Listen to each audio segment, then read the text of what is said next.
Yo, what's going on, people? Hope you guys have been good. And it's your host, Fulfilled. And it's your co-host KD Wills. And you guys are now locked in to the Voice of Reason podcast. Oh yeah. Right. Hey. Bro, first of all, yeah, I can't lie. We've been slacking a little bit, just in terms of consistency. Oh, definitely. But I just want to let you know, obviously we're busy outside of the podcast as well. I've got my own YouTube channel where I upload almost daily. Stream all day. Stream pretty much every day. Managing my other socials as well outside of the podcast. And obviously, Wills, you can let them know what you've been about. Obviously, the TikToks, the Twitter, well, not even Twitter, TikToks, the streaming, they're just practicing. And then obviously I have work and stuff like that as well. So sometimes I find it hard to balance it. So that's probably my fault why we didn't really record last week. So I apologize for that. But from now on, it should be cool sailing. So we should at least get one every week. May not be Friday anymore, but we'll try to be Friday. Yeah, it might not be Friday anymore, but we'll try to do it every week. It might just be on different days throughout the week, just because we're just busy. But we'll try to do it weekly still. So yeah, we're trying our best, man. But we're here today, innit? We're here today, 100%. Tonight, I should say. Oh yeah, 9 p.m. right now. Oof, yeah, a long one. You guys can watch it at any time though, but make sure you put the bell on the subscription because you don't know when this is gonna come out. It's a mix-up. Exactly. Make you turn on that post notification for real. Like, if you guys are not subscribed, it's your first time watching, make sure you guys subscribe to the channel as well. Tell your friends about it. 100%. For everyone.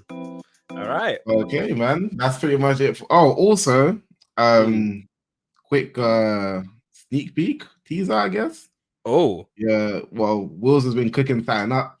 Like, when we start out these podcasts, there's no intro. Well, we do the intros, but there's no. I'm saying there's no intro before the intro. Wills has been cooking something up, so you know what I'm saying? Like, be ready for something soon. It's gonna be great. Be ready for something soon. Gonna be great. Yeah. I hope you guys like it.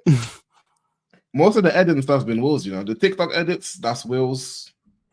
Upcoming stuff, that's Wills. He's been going in. He's been going in.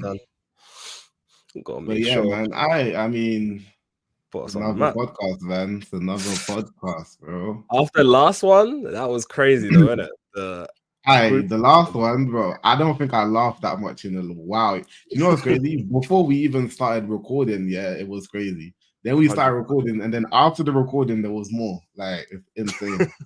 Exactly. Looking at, go on. No, you can. I was gonna say, we might have to do more. We might have to bring more guests on. 100%. We're gonna have to bring more guests on. Because we're already vibes enough, but when we add other people into the mix, it becomes chaotic. There are so many, I'm sure, I'm not sure how long the podcast was for that one, even though we lost someone in that podcast, I'm positive that the clips in that were way more than the clips that we usually post. Yeah, it was funny. That was a lot. That was a lot. Right? I can imagine. I think the podcast was like 3 hours. Really? I didn't even realize how long. Maybe 2 hours, 2 hours and a bit, maybe. I don't quite remember. Yeah. I don't think it reached the 3-hour mark just yet, but when we do, I can't wait for that. But yeah, get ready for those clips too, because that video is already on our channel already, but the clips will be coming out soon for that. Because oh my god, I can't stop laughing when I think of the clips. And as always, make sure you guys follow all of our socials. So you guys can see it below our cameras. We got TikTok, we have Instagram, we have Twitter, all of those things. Make sure you guys stay followed and stay in tune with what we bring. But yeah, man. All right, let's go ahead and get started. Who wants to go? You want to go first, or should I go first? I think I'll let you go first. I think I went first last time. I'll go first. Yeah, sure. Okay. I'll let you go first this time. All right, I'll go first. Oh yeah. Oh, bro. Hold on. Huh? Hold on. Oh no. What happened? No, because I told the world. Hold on. I literally told the world. Oh. Yeah. I told the world what was going to happen. Yeah. And people didn't want to listen. Now look. Right? So the first topic I want to bring to the table here is I want to talk about why Jujutsu Kaisen fans refunded their game. Now, if you guys are not aware, there's this new game that came out. It was called Jujutsu Kaisen. Help me out, Wolves. What's it called? It's called Curse Clash, but I believe it's Curse Trash. But Curse Clash is Yeah. That's the correct name, bro. That's the correct name. Curse Trash, bro. Curse Yeah, Trash. that game came out. Even before it was out, we did a previous podcast where there was a clip on it on the TikTok. Go check that out. I said before the game even comes out, it's going to be bad before it even drops. And here we are now. Jujutsu Kaisen sets a world record for the most refunds in a short amount of time. 100k refunds in 4 days after release. Do you know what I'm saying? They beat the records. It used to be No Man's Sky, and now it's this game. And that was just goes to show. Right? What you said? Like No Man's Sky achieved that in a month. Right? Yeah. And that had super bad. Like they promised a lot, and none of it was released. They promised a lot of things, and none of it was in the full game. So that had a very bad launch. So for 4 days, bro. 4 days. 4 days. Like, bro, that's insane. If that doesn't tell you that arena fighters have to go in the bin, I don't know, man. They're all cash grabs. A new anime drops, they make an arena fighting game. Everyone's all happy. Yay. The game is horrible. It has no longevity. It's a waste of time. 100%. It really is literally a waste of time. It generally was. Honestly. I looked at the Steam chart for it, and like there was literally 0 players active. I was like, wow. 0 players active on new game. 0 players active on the Steam charts, bro. It was insane. I saw memes. But to the point where it was like, you know, when Goku and Vegeta are like on the rocks in the desert. Yeah. the caption was, this is too thingy. Let's fight somewhere where it's empty, and they were in the Jujutsu Kaisen game. Man said, let's find somewhere empty. Nah. I want them in the team parts with. Nah, I'm gonna find it and put in a clip because it was hilarious. I'm like, what? Man said, let's find somewhere empty, fam. Nah. And then they found the game, bro. Nah, but honestly, it's crazy. Like the reason this happens is because people are tired. People are finally tired of arena fighters, and they're not with it no more. They'll probably get the game and refund it. Like if I was a crazy JJK fan where I'm always gonna buy everything they get, I'll probably get it and refund it too. Like people are tired of it, man. Make a real game that will last. What makes this worse is that this isn't even like your traditional arena fight. They tried something new entirely. I don't know if you've seen the gameplay of it. I looked a bit into it. Barely. Yeah. Good for good reason. I looked into it a bit. It was the gameplay was kind of like, do you know Dissidia? Yes. Like, you know the remake, not the PSP one. The Final Fantasy. I only know about the PSP one. Oh, okay. Well, I don't know if it played the same, but you know how you had to attack with a certain set of buttons and it was like a 3-button string or whatever, and then you have to throw like a magic move to like actually hurt them or something like that. I don't know if that existed in the previous Dissidia as well, but I think it was. Either way, it was kind of like that, but with like a 2v2 aspect. But the combos were because Jujutsu Kaisen was 2v2, a whole 2v2 fighter. You can't do one-on-ones, and the game was I didn't even know that. Really? I didn't know it was only. I didn't know there was no 1v1 option. Yeah, no. It's completely 2v2. It's completely team-based. So like how it is, I'll explain for you guys as well, is that it's kind of like Dissidia in the way that every character has like a 3-hit move or 2-hit, depends on the character, right? Everyone's got like a 1-button thing they press, but you can't actually hurt the person you're fighting with the attacks. You have to use magic attacks, or in this case, curse magic.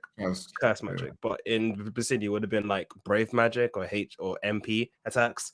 Those will actually damage your health, but obviously Jujutsu's take on it is obviously like your curse meter builds up, and some characters can do domain expansion, some characters can't, yada yada yada. There were some things here and there, but I think the problem that I remember most people had with the game obviously was that it didn't feel good. Like it generally didn't feel good to play. Like a lot of the combos, if you see them, are kind of like sluggish and slow. It looks like clunky. Yeah, clunky, super clunky. Obviously, I looked at, I think, what's his name? Giguk. He usually does like anime fighters and anime stuff in general on YouTube. And like, obviously, he was saying like it's how the game's meant to be. Like they had to do it that way, but at the same time, it was kind of like it's kind of bad. Like even the people are clowning this on the internet. The main menu. Yeah. people were saying it looked like a DVD menu, bro. I'm not even joking, and it actually That's a does. DVD. Bro, if I can find it right now and show you, because I think it's actually crucial that you see this, because it's actually, I generally did not think it looked like a DV thing, and then I saw it, and I was like, bro, what? It's crazy. They just didn't take time. Like it just goes to like I feel like Arena Fighters might be maybe one of the easiest games to make. Definitely. Like it 100%. seems so low effort. It seems very low effort, man. Especially Very with some of the low stuff effort. that you have to do. Like, you don't have to do a lot. You just need to add combos into a game, good combos. Like, oh, another thing, it was basically plastered. So it's like, it was very limited in how you can combo as well. Super limited. So it was clear when our character's better than the other. So, like, for example, Sukuna would obviously be, and Gojo would be better than someone like Maki or Yuta. I think Yuta or Geto, who looks just like a 2-hit thingy and then other stuff. Yeah, But there's just no creativity. Like I don't know what they expected. Like if you think about it, yeah, here's the thing. The reason why a lot of like companies do it is because it's a cash grab. They can make easy, quick money from making these games. However, now and that's no longer the case. Like I think this is a good thing. You think so? Because going forward, I don't think anime I don't think this can run again. There can't be another anime that comes out or a new season and they try to make a anime fighters game and they make an arena game and think that this is gonna run. This has set the bar a bit higher now. People want something better, people want more. So I think this is a good thing for like the community in general. No, 100%, definitely. The game kind of, it does set the standard. Force them to make a better game. Force them to make something better. It does show you as well that no matter what the series is, even if it's the best series in the world, if the game is trash, the game is trash. Trash, bro. Trash. Like One Punch Man was horrible. That was a horrible like arena fighter. And like this might be tied to that because this is horrible. 100K. And the thing about this as well is that they definitely did a lot of money on marketing. They got the voice actors for Gojo and all the other people, I think, to play a game as well of it before the game came out. Do you know they have DLC for it as well? There's DLC for the game already? Bro, DLC coming out for it soon. And it's the first half of the second season, Premature, I forgot what it's called, Premature Death or whatever it was. You know, with Toji and all of that. There's DLC coming out for this game, bro. It's insane. Bro, no one's getting that, fam. People already refunded the game. Because here's the thing, we're thinking about 100K refunds in 4 days, yeah? That's only in 4 days, bro. It's been a while now since this game's been out. 100%. Like, there's been a lot more people who have stopped playing this game. Even if they didn't refund it, there's a lot of people who have just not carried on playing. Just left it, yeah. Like, it's not... Because even if you were playing it and enjoying it, you're not going to enjoy it when no one's online to play with you. So even if you somehow did enjoy it, it's empty. Goku and Vegeta fighting in there right now. It's empty. Yeah, they're looking for that empty room, fam. Literally, empty space. Area. Literally, a desert. It's bad. It's like, it's super bad. I have the thingy now. Let me see if I can show you it now.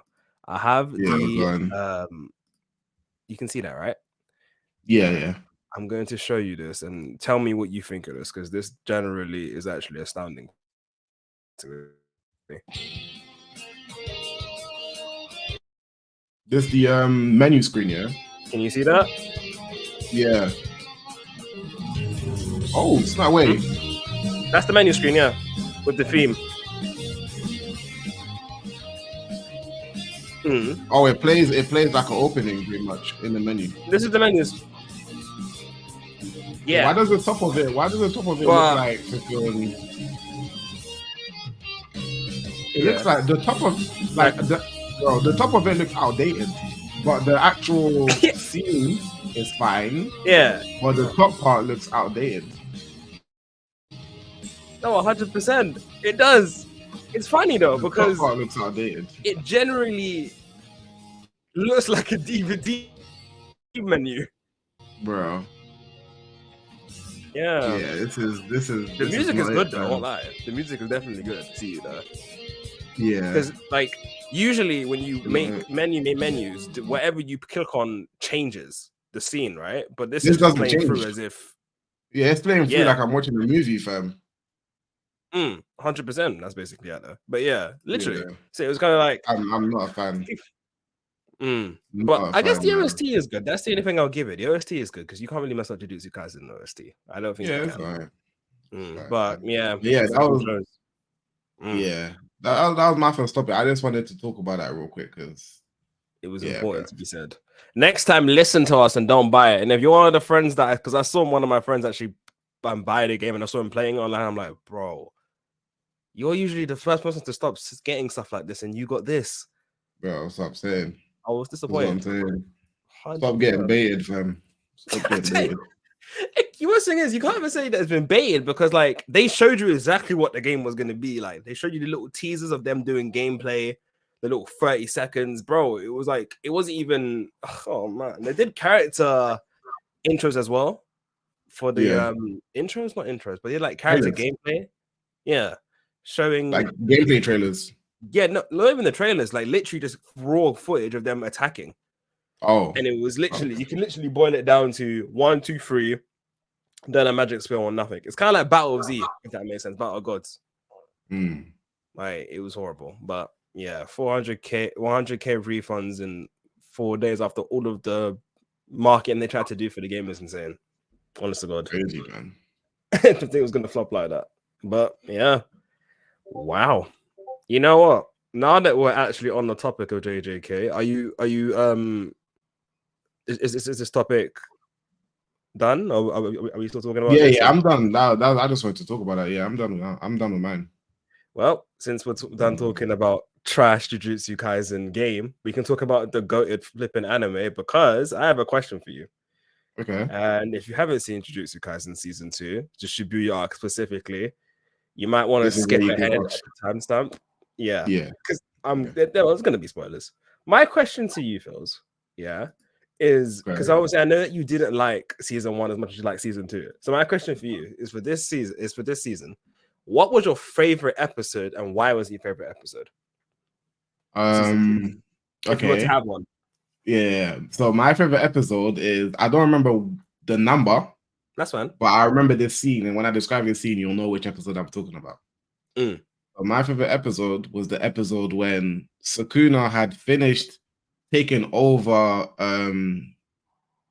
was it Yujiro's body? Yeah. And Yujiro, is it Yujiro? That's his name, right? Yuji. Yeah, Yuji. Yeah, he took over Yuji's body. Yeah. And then trust me, literally, I got back in my head. And then Yuji wakes up, right? And sees all the damage Sukuna's done to the city, all the dead people, all of that. And then he's walking through the city and his eyes are just like blacked out. Yeah. And he doesn't know how to. That episode is to me what made me like really start being like, okay, this is crazy, like this is cold. Because there was an emotion. I'm big on emotions when it comes to anime. Like it has to be a big emotion that makes me like happy, sad, whatever is excited. When I saw that, I was like, yeah, this character, he's just gone through something crazy, and you can't fix it. Like he's not strong enough to just fix it, right? Like you can't do it. Yeah, so, it's impossible. Yeah, you can't do anything. Like so, yeah, him having to just firm that and still be in battle and fight at the same time. Yeah, that to me was just like, yeah, I can rock with this. This is kind of wild. Okay, that episode would probably be the Thunderclap Part 2, right? With Mahoraga and Sukuna fighting, and then he switches at the end. Yeah. Or is it the episode after where he deeps it and this continues moving, and then you see another homicide? Oh my god! It's after when he deeps it. When he deeps it and just keeps walking, like after that, yeah. Okay, and he says, "I have to move on." That's done. Yeah. Yeah.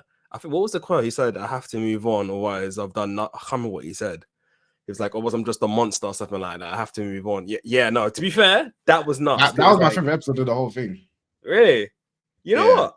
Those other episodes I like too. Like because that whole season 2 I enjoyed in general. But there's other episodes I like. But that episode specifically to me had like impact. That was the most impactful one. So. And then they played the song as well to just contradict everything. Yeah. Bro, the depth of that episode, you just saw Sukuna do a madness, and then he just traumatized his kid and just showed him. You know what the thing is as well, after I've deeped it, he didn't have to show him the memories. He didn't have to. blood into him. He purposely dragged his body to what the area of distraction, showed him the memories, and made the kid vomit. And then the song that they played for the opening, it just made it bittersweet because at the start of the episode, I swear his granddad said he was special. Yeah. Do you remember? Like his granddad said he was special, so it was kind of like raw. So are they playing "You Are My Special" to say contradict that my man's special, but you couldn't do anything about it? You know how crazy you're special, and then they play "You Are My Special." Yeah, bro. They highlighted it at the start, and then bro, crazy. do you know how just deep that's art? I can't lie. Yeah, that's good writing. 100%. Because all this time, Yuji was what? Yuji was claimed to be like special because he has the most deadliest curse inside him. The most deadliest curse inside him. He can control him, supposedly. He's special because he's able to use curse energy and all that stuff. And and then you find out this special person is not special because he just let everyone get murdered in his body. And that's not even his fault. It's not his fault, but it feels like it's his fault because it's his body as well. So it's a bit mad. Yeah, exactly. You had no control as well. So are you really special? Because you could have stopped that if you had more, if you were stronger. Are you special or you cursed, innit? Yeah, there you go. There you go. Man. Right there. That was my favorite episode there, though.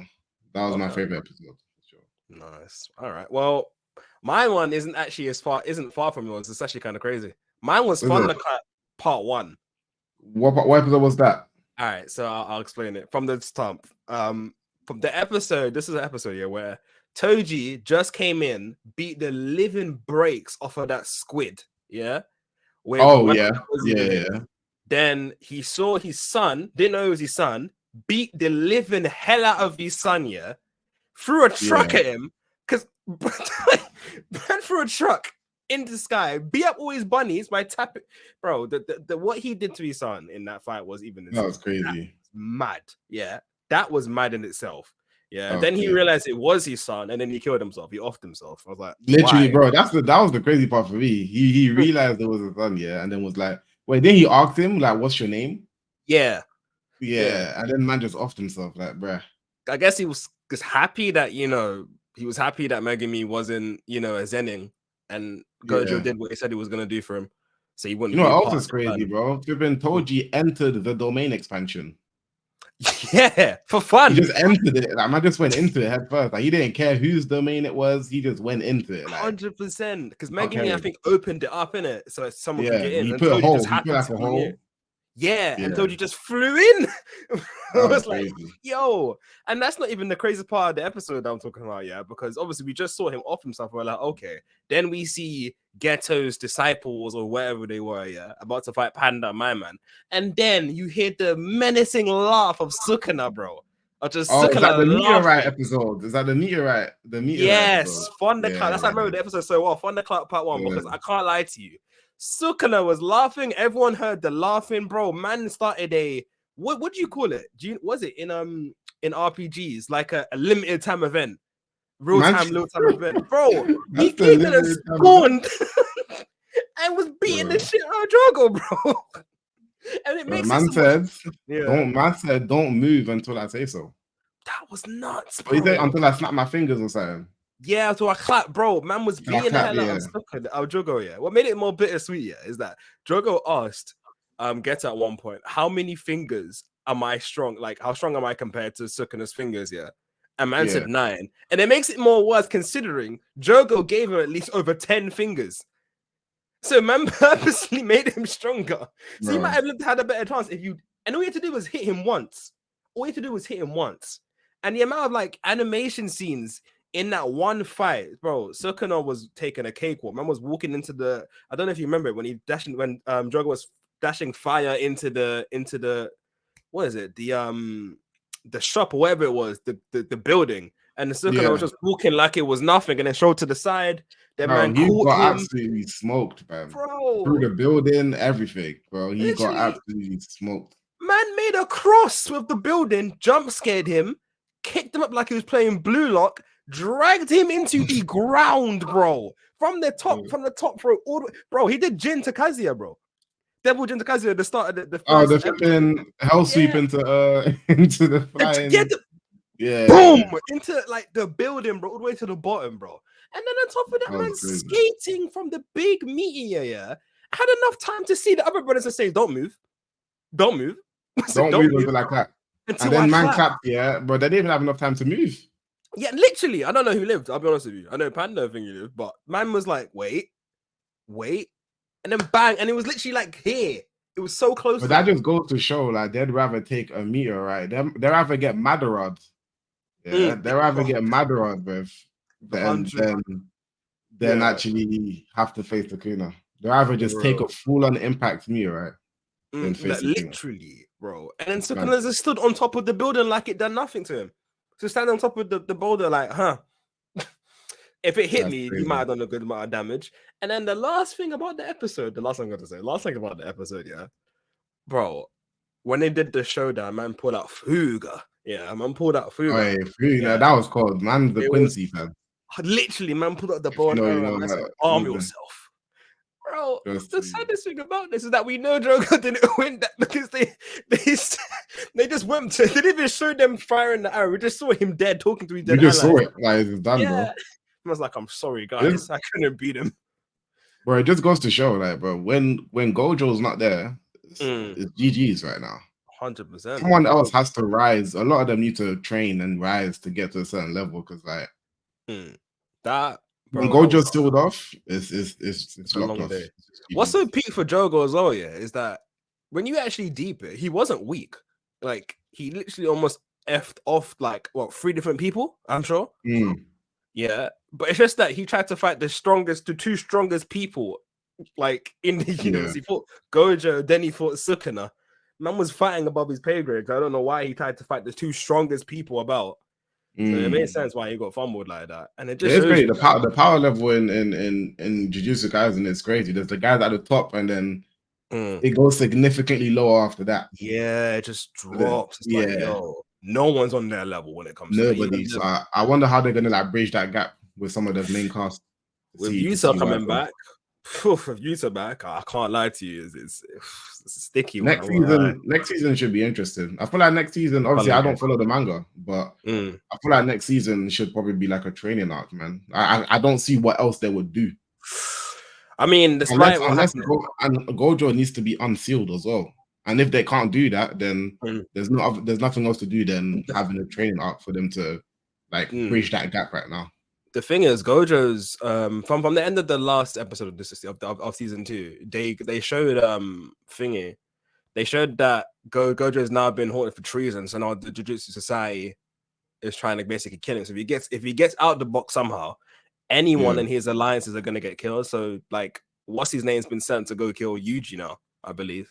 Yeah, that is true. I remember that actually. Yeah, so all of them are on the run basically. Yeah, but aren't they doing that out of fear though? Honestly, I couldn't tell you why the society is doing that. To be honest with you, they wanted to off Yuji in the first place, but obviously with the circumstances, they were like, let's keep it going, see how far it goes. And obviously, they kept him because of Gojo though. Yeah, and now Gojo's locked up. The first episode, he was supposed to die. What Yuji? Yeah, 100%. Yeah, what's the word? They prolonged his trial so that he wouldn't be executed, something like that, so that he would get all the fingers and see how it goes, or some shit like that. But yeah, no, Gojo's been hired for treason. Yuta's out to go and kill Yuji now because you know the guy that can't talk. Yeah, but when he does speak, it's like the speech user. Yeah, what he says happens, and it's like, yeah. He caught a stray when Sukuna done Malevolent Shrine, so he lost his arm because of what happened in the fight against Maharaga, which is crazy. So I think that's why. But the next season's gonna be mad, considering what Kenjaro, well, I can't remember his name, done. But yeah, no, that episode for me was crazy because you just saw Sukuna come out the box. He just beat the living hell out of one of the strongest people. Like, we just saw Jogo kill like 3 people, and then you see him get rocked by someone else entirely. It's like jumping on Tekken. Like, he thought he was the guy, but really there's an actual guy, bro. Like, literally, man said level 50, first level of 1000, bro. Max level. That's what he thought. Because he wasn't gonna win, bro. I can't lie. But that's crazy. Yeah, there's too many bangers in that season, but that to me was the favorite scene because it was a cakewalk. Saw 2 great fights in one episode. You just saw a bully. And then it previewed what was going to happen with Mahoraga. So it previewed We'll that too. see. We'll see what happens season 3. Yeah, 100%. See Whenever what that happens is, season 3. because Lord knows Mappa animators need a break. Oh yeah, I've been hearing that, but this ain't even part of our topics. But I've been hearing that workers are exhausted, fam. Definitely, bro. But I pray they have better breaks because Chainsaw Man's next as well. But yeah, that's my topic for that one because you was about JJK, so it only made sense to talk about that now. Yeah. Get that I want trash. to talk about. Curse Clash I out want our to talk system. about something real quick. What was there? No, I'm saying get that trash Curse Clash out of our system. Curse trash, bro. Curse trash. It's perfect. All right, let me go ahead and go for my side. Cool. All right, we got. You know, I did a reaction on my actual YouTube channel. On the trailer that came out for this game right here, Dragon Ball Sparking Zero. Before we even say anything, what do you think about the name of it? Because I know you've heard of it. If you guys don't know, there's a new Dragon Ball Z game coming up. It's called Dragon Ball Sparking Zero, and it's pretty much a sequel to Budokai Tenkaichi, right? Budokai Tenkaichi, the series, but it's not kept the Tenkaichi name. It's now called Dragon Ball Sparking Zero. I think. What do you think about the name? I think it's like they've done it something like that of Infinite World as well, the Tenkaichi 4 game. I think it's because of the Japanese, I think the Japanese just say it like that, sparking. I don't know why Sparkling Zero. I think it's just a Japanese name for it. I'm not a fan of what is that? What Tenkaichi means, sparking? Maybe, yeah, because I think the Japanese saying, I'm pretty sure. Correct me if I'm wrong. I don't know. I'm not gonna say sparking. I'm gonna say Tenkaichi 4, bro. Because 100%. Sparking Zero sounds a bit much. I don't know. Zero. I'm not a fan of saying. Yeah, I'm not a fan of that name. I'm not a fan of saying it's Dragon Ball Sparking Zero. It's definitely not a good name, but I think it's definitely the Japanese saying for it, I believe. But the Zero, I don't understand. I don't quite understand what the Zero is for. Yeah, I gotta ask about that. But I'm sure Tenkaichi's always been sparking or something like that in the Japanese one. Okay. But I want to have a discussion about this game right here because I'm interested in it. When the game comes out, I'm gonna get the game. I'm gonna stream the game. I'll make content on the game too. I don't know. Are you gonna play it? Are you getting it? Oh, I'm definitely gonna get it. I can't lie to you. That seems promising. I won't lie to you. That's a throwback. I just hope it has all the stuff that was in the previous games. Yeah, I'm sort of expecting it to have stuff it had in the previous games, but you know, some things will be behind the paywall. It's 2024, so you know what I'm saying you're not just gonna unlock all the characters like you did on PS2, fam. Let's be honest. The game had like 100 certain characters. Yeah, you're not just gonna do the story mode and unlock them. Like we know what this is gonna be. All I ask is that it's not like Xenoverse, bro. All I ask is that it's not like Xenoverse's pay stuff, bro. Xenoverse makes you pay for everything. The amount of DLC packs that are out, and then bonus pack 2, bonus pack 4. Yeah. Bro, I'm not trying to hear that was this one, game. I feel like Xenoverse is kind of acceptable though, because it delivers content and it's a game you grind, so you level up. You build your character. It lasts a long time. But for that game, that makes sense. But for this, I can't see it working for this, especially if you're paying for Kui. Imagine you paid for a bonus pack and you're fighting Kui, bro. Kui, you got Kui. Pay $9.99 for Videl and Hercules, bro. Oh my god, or Frieza Soldier 101. Bro. Oh, you're going for the real terrible characters, bro. Bro, that's who they can add, bro. I'm not paying for garbage. You have to pay for Raccoon.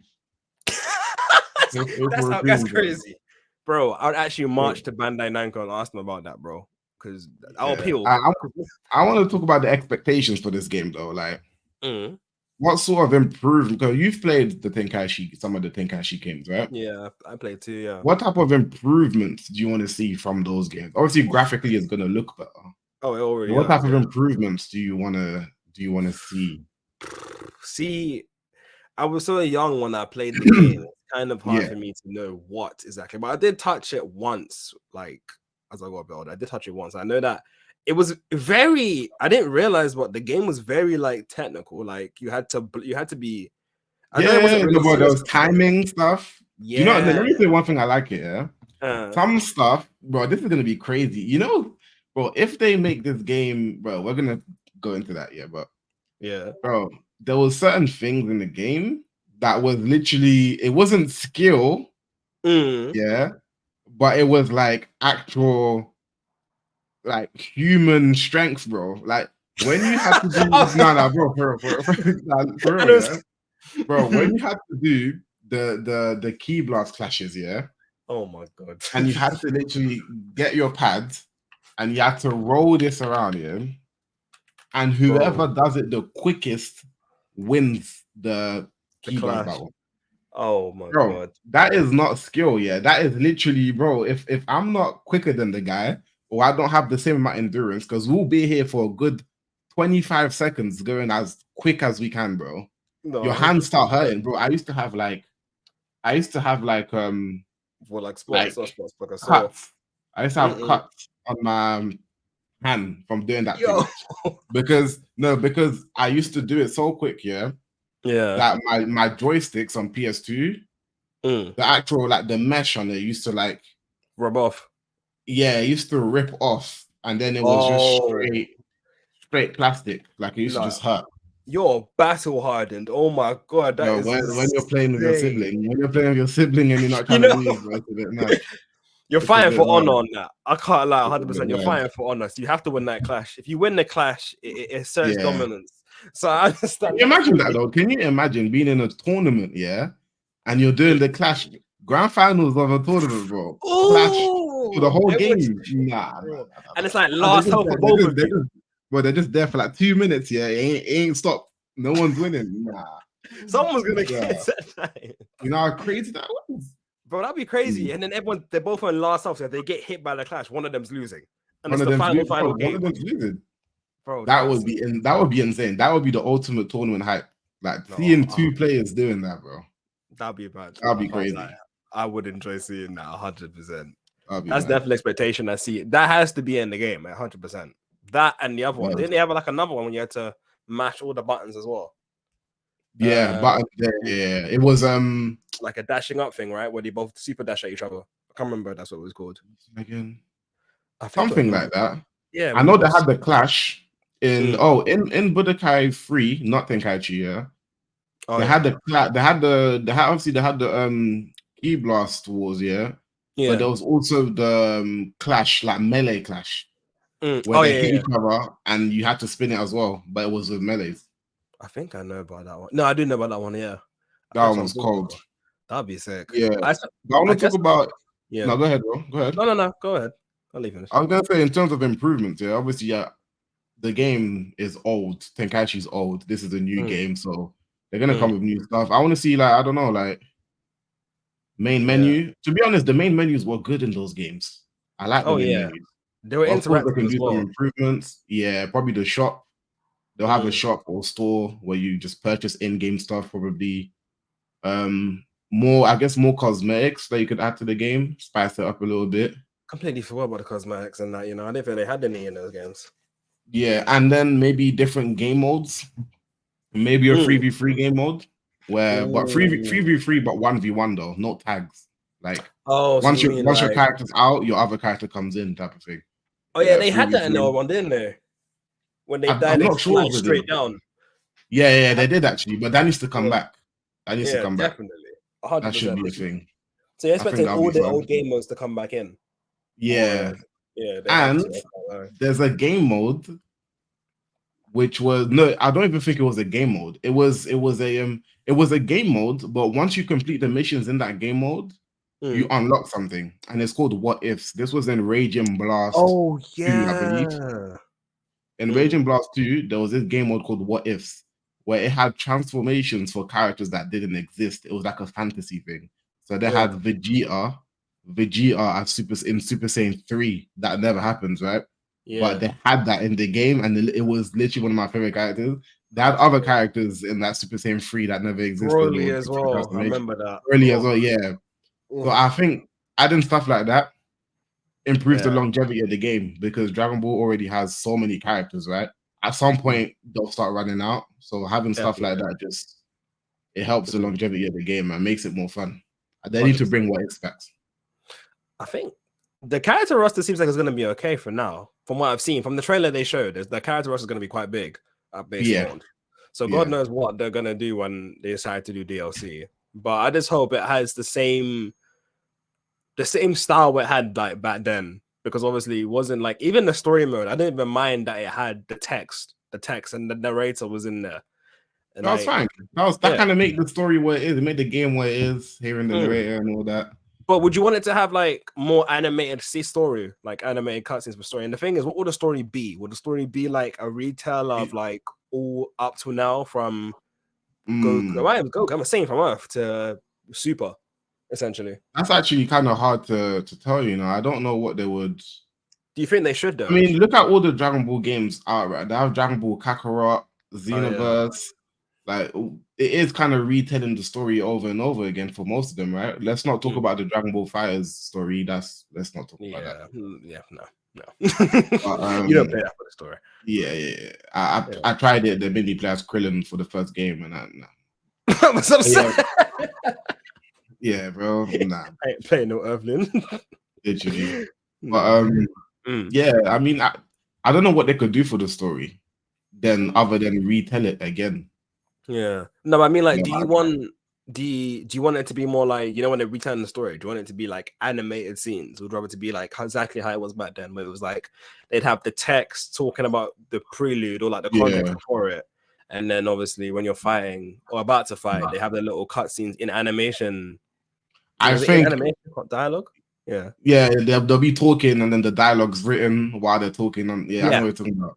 I think they need to go back to how it was before, because they advertise this game as being the next Tenkaichi game. So they need to capitalize on the nostalgia. We need to feel like how it was back then, but just as a new experience. So we need to really feel like this is a new Tenkaichi, you know? Yeah. So like going from Tenkaichi 2 to Tenkaichi 3, I was excited to try Tenkaichi 3. I need to feel that same excitement. So yeah, it does need to. I think it needs to be told the way it was back then as well. Yeah, 100%. Okay, cool. That's nice. Okay, and with the character roster, I just don't expect them to have stupid characters in there. They're gonna have characters that are irrelevant, but I think they'll have stupid characters. I just don't want it to be like. I mean, probably because Hercule's definitely in the game. We saw that Hercule's 100% in the game. You know, I don't even think Hercule's a stupid character. Is Hercule in Dragon Ball Fighters? No, that would be crazy. We have Roshi though. There's Roshi in Fighters, but I didn't care for Roshi. I feel like Hercule should be in Dragon Ball Fighters. Really? I feel like Hercule is, as much as some people know, but he's like a popular character everyone knows, and I don't know, man. He's like one of those characters that's like, if he's in the game, I'm not gonna be like, why did they put Hercule in the game? I'm like, boy, this is Hercule. Everyone knows Hercule. Like, he's popular. I know what you mean, especially because he's been in every Budokai Tenkaichi game, so he belongs in there, kind of, And he's like he's just like not strong lore-wise. Lore-wise, he's not strong. But in a fighting game, you can make a weak character lore-wise strong in game, though.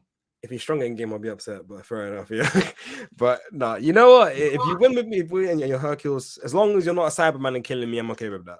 Yeah, like Cyberman should not be in Dragon Ball Fighters, for example. Like, there's no need. Like, you know what I mean, that makes no sense at all. But there was even the Tenkaichi. But like with Thingy, what was it? With Hercule, he's like the Dan of Dragon Ball Ball games, right? See, having Dan in Street Fighter makes sense. Like, it's Dan. People know Dan. Yeah, he's a troll character, but that's who he is. Like, you know what I mean? That's the idea. He's still a stable character, though. Like, he's a stable character. He's a household name. Oh yeah, at this point, 100%. So Hercule definitely deserves his royalties. Yeah, I'll give you that. Yeah. But someone like Kui and Frieza soldiers that no one's gonna play, only include one of them. We don't need the whole dozen. I don't need you making up like 3 characters of the same move list, and it's usually the generic ones as well that they get as well. The generic, bro. Yeah, with the generic flipping volleyball wave or whatever it's called, bro, or the blast. You always have that, the generic one. I'm like, I don't want to see that multiple times. I just hope as well that now that the time has evolved, that the cinematics of the super arts moves, I hope they look great. Because Fighters did a really good job with the level 3s and stuff. So I know it's a different style entirely, but I'm hoping that's good. But one expectation I am hoping, though, is that the camera, it's a fixed camera, or that the camera works perfectly. like with how you play, because obviously I know it's a new thingy, but camera angles can mess stuff up. And if it's gonna have like the features that I had before, like for example, let's say you're guarding, yeah, and then someone does the heavy attack, they charge up the move and they can break your guard if they're not guarding the right way. If the camera messes up, you're not gonna know how to, stop that. You're gonna get hit by it and they're gonna go bing, bing, bing, bing. You know that move I'm talking about, yeah. They teleport. What you hit and then teleport, hit, teleport, hit, teleport. Yeah, that needs to be there too. I can't lie. But that has to be. There's no way that has to be in there, bro. Oh, yeah, the nostalgia of that, just that move alone, bro. It's like, I used to do it all the time and be happy. I'm not expecting the game to be difficult to play. It shouldn't be difficult to play, to be honest with you. Do you know what though? Thinking about it now, like it won't be difficult to play, I don't think. But that game was quite technical, bro. If you played against someone who also played a lot like you, it was quite technical, like to actually get the win over someone, It was surprising how much depth there is. You know, it had it as well. I didn't realize it had it until I went into it like not the other day, but maybe like last year. They had a tutorial system and it actually covered everything. Like it had like advanced strats and it had like Vegeta telling you these things as well. Like there was so much. What's the word? Not creativity, but flair. Because like even the tutorial system, they could have just plain simply just said, here's a tutorial, read the dialogue. No, they had Vegeta say you the dialogue. And if you got it right, they'd be like, good job, or in his own way, obviously. Or if you got it bad, he'd be cussing you out. Like the game was stupid technical for all the stuff that you like. I thought it was just, and as a kid, I just thought it was just mashing buttons. I was doing stuff and it was working. But there was a whole next level of depth, bro. Have you ever been fighting someone and they're just dodging you like and they start going like have you seen that, bro? Wow. And also it's like in that game when you play people, I remember like you can't just sit there and charge up. Like you gotta remember things required key, right? To like do stuff, moves. Bro, people are not gonna let you sit there and charge up, bro. You know what I mean? So you're gonna have to learn to fight without just spamming key blasts. You're not fighting the AI. You're actually gonna be playing online now. So oh my god, online as well. Oh god. Bro. Oh, here's what I want to say as well. So do you think they need to balance the game with a competitive side in mind? Or do they just go whatever, kind of like Naruto Storm, whatever, we'll just make this game and just not really think about balancing too much, let it be a casual game with a story? Or do you think they should balance it with competitive play in mind?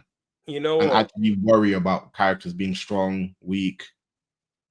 I was gonna say they don't need to do anything to it, but the minute you said Naruto, my mind just hit a switch, and I was like, nah, I think it does need to have some sort of competitive aspect to it. Like the game was actually technically more competitive than I thought it was already from looking at the old school games, but this definitely should have some sort of competitive mindset towards it. I guess especially with the combos as well, like. The game was actually quite balanced from what I remember. Like, I mean, not balanced, but like defensively. Fusions were a bit mad. I can't lie. Okay, that fusions were a bit mad, bro. The fusion would pack you in. I can't lie. Gogeta, I feel like it might be one of those games where some characters get banned. Because if we really think about, obviously, games like Smash, Steve is banned in tournaments and stuff, But the character roster is 100+ characters in the previous Tenkaichis, right? There's so many characters, That's a lot of characters to try and balance, No, 100%, So that also goes to my next question: is like, would they be asking for too much for them to think of a competitive side?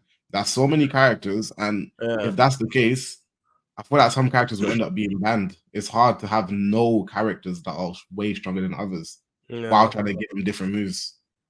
I mean, true. But I do feel like it's easier to balance compared to something like Fires and is it Fires? Fires, because I know obviously Fires had a whole free aspect. You have to evaluate every single thing that made the character strong and all this stuff. But obviously I know that exactly. I know that Budokai Tenkaichi has depth, but I don't think it had more depth than something like Fires. I feel like it was a bit more limited in what it could do, I guess. But I feel like with what you're saying, it can definitely be a bit too much considering the amount of characters. I think it can be a lot, but I think it also depends on how many characters are at launch, because then they can start working and building from then. Whereas if they just give us bare characters at launch, then it's like, oh, there's so much to do already. Yeah, especially if they plan to make DLC as well. I feel like they should at the start of the game, just have it whatever it is, because Yeah. people will remember it as that kind of game, because no one's expecting balance patches or changes in the old school games. So like, I guess maybe don't balance it outright at the start, but once you start to see the traction and see how it's going, and then and if people see that they can make, that this can become like a competitive game or like a tournament viable game, then 100% balance it to that extent. But people are Yeah. going to be playing it mostly for nostalgia and just it looks good. But For real. 100%. For real. There's one expectation I think it should have though, and it should be really simple. But games start to not do this. This game needs to have local multiplayer. It needs to be local multiplayer as well. It needs to 100%, because it's very easily for them to be like, oh yeah, we've made this look all good and that. We've seen all the visuals, but it looks like it's from a single player perspective. It doesn't look like it's Yeah. from a two-player perspective. So like, I'm worried that it might not actually be multiplayer. It might just be, play online. You have to play online with friends kind of thing then, instead of couch play. And that's what kind of brought in as well, that you can just go to someone's house or have a friend over and you can just bang out Budokai Tenkaichi. So they Yeah. don't have multiplayer in this one. I think the game should have like a ranked leaderboard as well. Ranked mode Ooh. leaderboard. I think it should I think they need to not underestimate how much it should also have it should 100% like be treated and like balanced with competitive play in mind, because people underestimate how much like high level players and the competitive side of things also affects the casuals in a good way. Because when people are playing the game, like say for example, I'll use myself as an example. In Street Fighter 5, I played Falk. You guys don't know that as a character in Street Fighter 5. I was the best Falk in the world playing that character, right? So that means everyone, high level players, even casuals, most of them were even casuals, right? Who enjoyed playing that character. They would search me up or watch my streams to see high level play of the character, right? That's how they got inspiration. That made them like the character. Some people didn't even like the character and ended up liking the character because they watched me. Now that can translate over to a game like Dragon Ball Sparking, right? If they do this right. There's so many characters in the game, right? And everyone's gonna have a favorite character somewhere. So just having that competitive side, which a lot of people are going to gravitate towards, because there's always pro players everywhere that want to play. Definitely. It's just gonna bring more eyes to the game. People are going to be watching this person because this person plays Vegeta Blue, this person plays Videl, this person plays Cell. Like it just makes it makes the whole game have way more value. Yeah, more depth as well, to be fair. More depth, more value. People show you how to play the game in different ways. That's true, right. Yeah, man, it's just much better in general for the game's growth. I feel if it's just a casual game, sometimes the game gets forgotten. Sometimes it gets forgotten. Like there's no spotlight on a casual game. Whereas things that are competitive, the spotlight's always there. Look at games like Apex, look at games like Street Fighter, Tekken right now. It's competitive gaming that keeps the spotlight. Made for the spotlight on the game, you still make money, you know? So you feel like it should be one of them ones where it's easy to get into but hard to be good at? Kind of mentality. Or like say like it's easy to get into and play and have fun and do all the crazy stuff, but if you want to be really competitive or it gets really good, you want the competitive aspect to be really like in depth or somewhat depth. Yeah, like it needs to be. Yeah, there needs to be like a level of skill to be able to perform to a certain level, you know. And players that put in more time can exploit that level of skill a bit more and like show people how to play. Okay, but you definitely want those players or the casual players to be able to still do the cool stuff that they want to do without having to be as focused in the lab, or do you want it to be like, okay, cool, yes, but here's the thing, I don't think they'll have that issue because this is Dragon Ball Z. The cool stuff is literally doing a key blast, doing a Kamehameha. The cool stuff is literally just teleporting. The cool stuff is literally just flying around. Everything's flashy in this game. It's not like if you look at Street Fighter 4, to do mad combos in that game, it was very difficult. The execution barrier was very high, so you couldn't actually hop on and do cool stuff. You had to learn the cool stuff. Whereas nowadays, even in Dragon Ball Fighters, you can do cool stuff just by pressing square. Yeah, that's true. And You it'll know, look so cool. I don't think, I don't think Dragon Ball will have. I don't think this game's gonna have that issue. Like you'll be able to do cool stuff, but I just want there to be a skill gap somewhere within the game so that rank play can be a thing, leaderboards can be a thing, tournaments can be a thing, and tournaments Definitely. that opens up a whole new scene. Now there's tournaments. Now people want to watch tournaments. Now you got more Twitch views on the game. Yeah, Now you got that's more. true. You know what I'm saying? Revenue. Yeah, you got people. Smart way to think about it. Yeah, 100%. Yeah. And with that building up, they should be able to host another section because I don't know if they're going to continue doing like tournaments on fighters, Dragon Ball fighters and stuff. But if it doesn't, this can distill the void. So like you're saying, so it'll fill the void of a tournament game. So people will definitely come in and watch this, and it's easier to get into, like you said. So 100%, I agree with you. That does seem like it'll be the best approach. One expectation, though, that I think is absolutely vital. Absolutely vital. Actually, now there's two. First one, crossplay. That should definitely be a thing. Yeah. 100%. But the second thing, which is probably more important, I say to me personally, is OST. The OST in the game. That was literally my next point. That was literally my next point, bro. Crazy. Bro, it's so detrimental to the game, innit? It has to have good OST, bro. Yeah. Not only good OST though. We need you know what? This is what Tekken 8 has literally shown me. Yeah. Because if you lot don't know, I've been playing Tekken 8 like so much recently.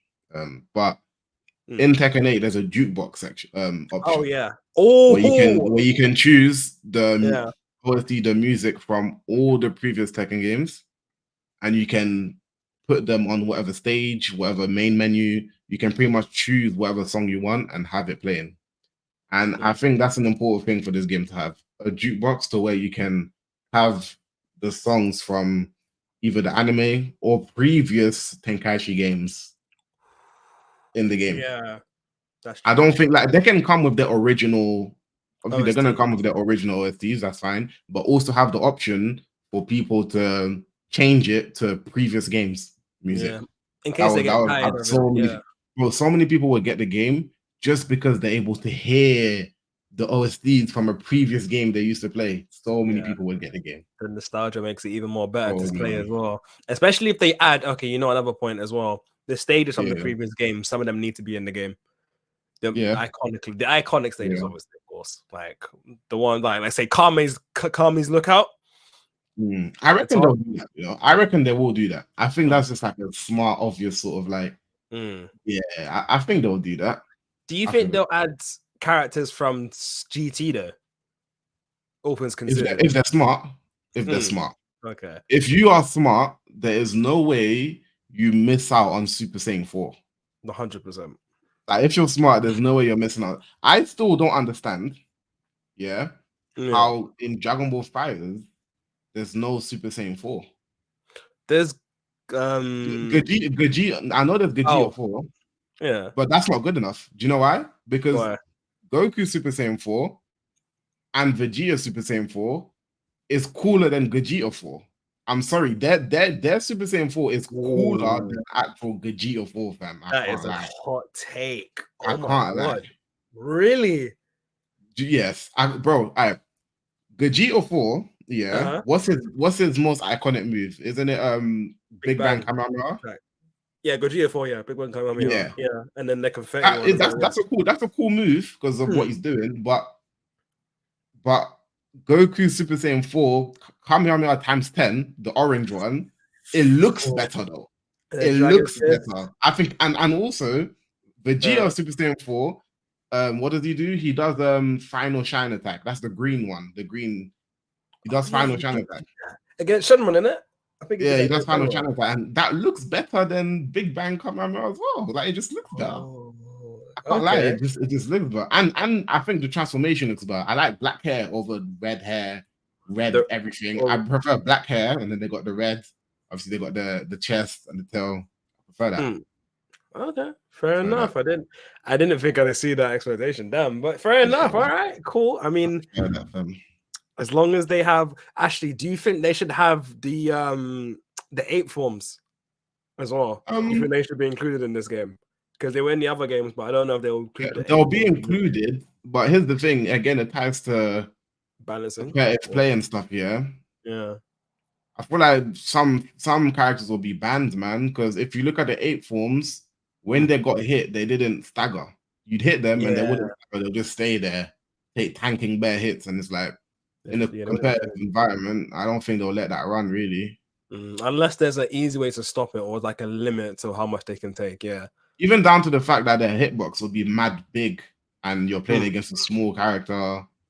I don't know. Yeah. I don't know how that'll work, man. I have no clue how that'll work, but They'd have to I balance the don't hell mind out them of it. returning for the game. Like the game used to be like they used to be in the game, right? So Oh yeah, 100%. yeah. Definitely. Or maybe it could be a different thing where they're not in the game, but you have normal Vegeta, for example, and at some point you can transform. At some point, you build a meter. Oh, okay, Some yeah. point you can transform for a limited amount of time, and then Oh yeah. No, that 100%. might be more balanced. That might be more like a better way to do it.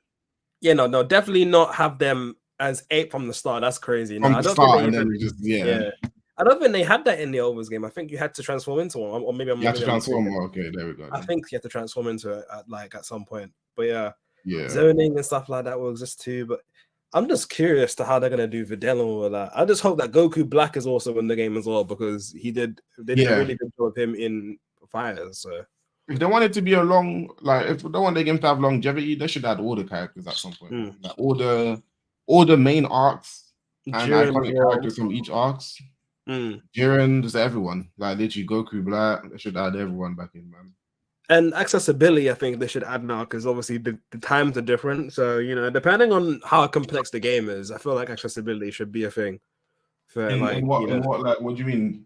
Like elaborate on that accessibility. Like control wise, like the way the controls are, obviously Yeah. definitely for that. Even I don't think game really needs one, but maybe like a simple controls feature so that the people who aren't as savvy to play the game. I know there might be a limited amount of people, but to draw all types of casual players in. I'm not saying make that accessible in competitive play because hell no.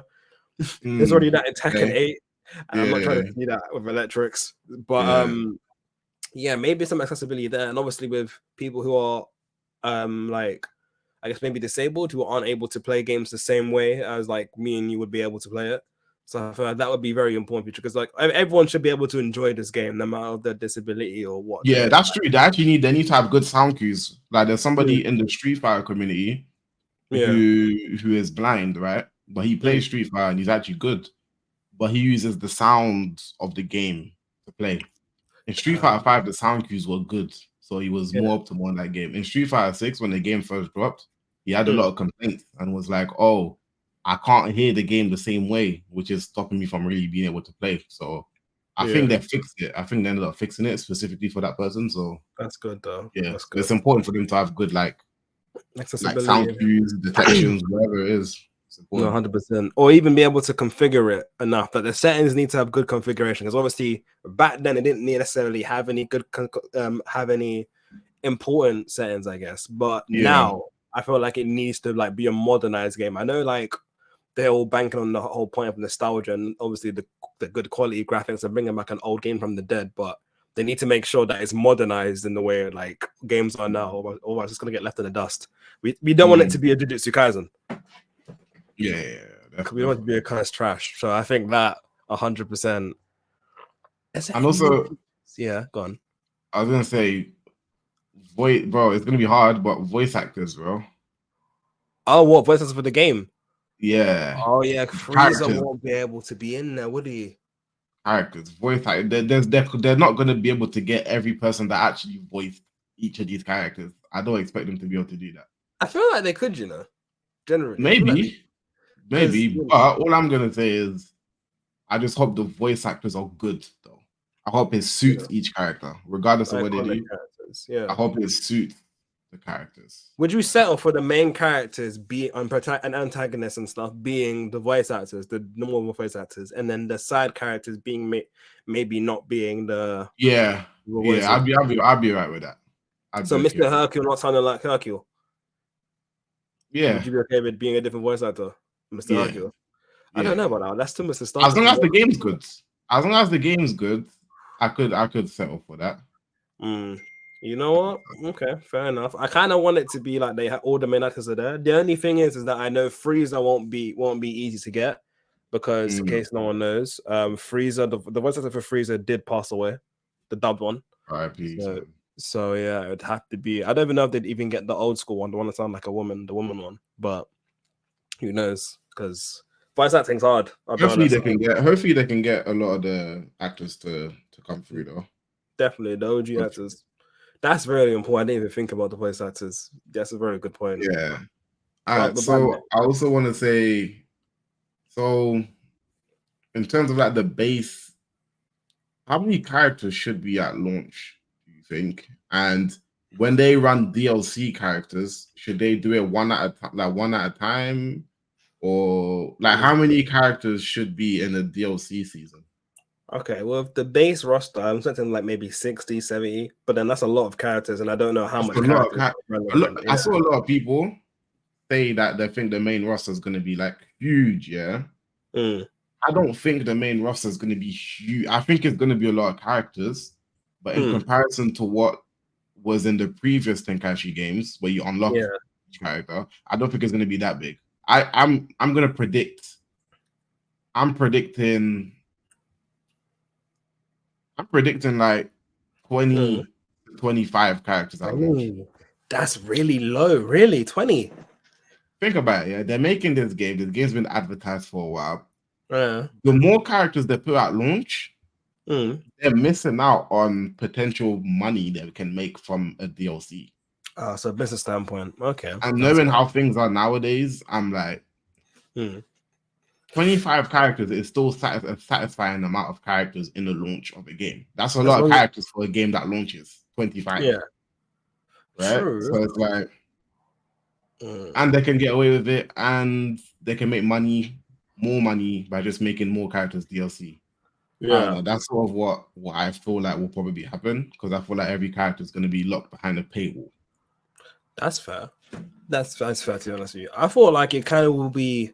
I feel like it'll be more than that, but I feel like if it's less, that means every character needs to be personalized. I don't want to see like a generic, because obviously the previous games had loads of characters, but some of the moves were generic. So like some characters would have the same like last move, yeah, that's the goal. So like 100%, if they personalize the game completely, then they should most definitely, like, I would accept it if it had that roster that you said, that number roster, if it was personalized like that. But if it's not, and it's like, you know, some people got the same generic moves, then I don't know how I feel about it. But I feel like they're gonna have at least 30, 40. I don't know about because like they might cover more arcs, and then obviously they cover more arcs. They'll get the main characters out of the way, and then maybe obviously after that, because I think Dragon Ball's got so many different characters they can bring back. They could bring back Mercenary Tao if they wanted to, bro. Mercenary Tao from Dragon Ball. No, it's great. The thing is, they have a lot of the same characters in different forms and stuff, so it's like, yeah. I mean, at least for Goku, it seems like his one's gonna be just one character transforming into all the forms from what they show us with the trailer. Oh yeah, he transformed into Super Saiyan God, Super Saiyan Blue. Yeah, Super 1, 2. Yeah, 100%. So I feel like they might do it in the sense that it's going to be one form or like one character for all their forms, as opposed to being, you know, the GT robe or the Goku and GT robe with the same move. Yeah, I think that'll be you know what, they should do that. I think they should do that. It makes the game just look cleaner as well. Like, have one character, it makes the character select screen just look a bit cleaner, a bit more organized, 100%. I feel. Unless there's things like Vegeta can transform to all his forms, but then have like Margin Vegeta as his own thing. Because Margin, that makes sense. Margin Vegeta is a bit different. He's got like proper different moves, like different circumstances. Do you think when the form changes, that they should have like different movesets entirely, or do you feel like it should be the same moves but just colorized differently? It should be different movesets. Make it tricky. Yeah, it should be different movesets. It should be different. That's gonna be definitely. Yeah. They should definitely do it the way they're gonna do it with the form thing, because I can't lie to you, it's 2024, and I don't think anyone's gonna buy into the fact that you have Goku, but you have Goku with a robe, and they have the same move list. I feel like the people are gonna realize that that's not worth the money, especially when they do that.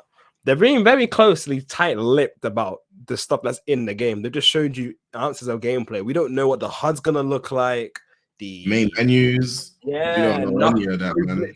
Yeah, we didn't even know that was even local multiplayer, or just one person playing. Yeah, That's what it looked like. So yeah, there's a lot of concerns, a there lot is. of worries, but There's a lot of it's not hype as though. much People are as Hunter x excited. Hunter, huh? What you say? I was gonna say it's not as but it's not as much concerns as Hunter x Hunter, because Hunter x Yeah, Hunter is no, like but here's the thing, there's not as much concern at Hunter x Hunter because Hunter x Hunter is like completely new of what they're trying to do with a game. Whereas yeah, this, they've shown us this is supposed to be what Tenkaichi was. So we've mm, already got something in our mind that's like, oh, we know Tenkaichi, we know what it was like. So we're yeah, already kind of like happy for what's coming. yeah. The But nostalgia we don't know factor, what Hunter x Hunter is trying to do. We're just hoping it's good. good. Yeah, Hopefully they saw what happened to JJK and made it ended up not going with the arena file. please don't, please, for the love I've of got God. Yeah, bro. Yeah, I got one more thing to talk about on this topic. Yeah, sure. what's your thoughts on? Because you know every character has different costume skins. Like you Oh got God. Goku in his regular outfit, then you got Goku shirtless in Super Saiyan 1 when he fought Mm, Frieza. You got all these different outfits. What yeah, do you think these outfits? I mean, I think it's safe to say that these outfits will be behind. I pay all. Oh, hold on. Do you want them to be behind the paywall or should they be in-game currency Oh to unlock God. things within the in-game store? I think it should be in-game currency. I don't think they should include costumes in the store. I'll be honest, because we've seen what happens when you give people the option to make that stuff. Because Street Fighters costumes are outrageous for the price that they're making you charge. MK is even worse. I'd rather it be in an in-game shop like Tekken 8 is going to be, or Tekken 8 is, Yeah, because at least that way it rewards you for playing games. Like not every game feels like you've just done nothing. Especially if yeah, you're I trying to, definitely yeah. agree with that because also there's way too many characters in the Tenkaichi game to try and make costumes and outfits be behind the paywall, actual paywall with real money. Exactly. There's way too And what many like, if I wanted to get everything, like, well, I'm gonna spend a thousand mm, pounds because there's 200 characters in the game. Like, nah, come yeah. on, bro. And imagine you don't even like the characters like that got the costumes, or the costumes for the Yeah, characters that you like aren't even good.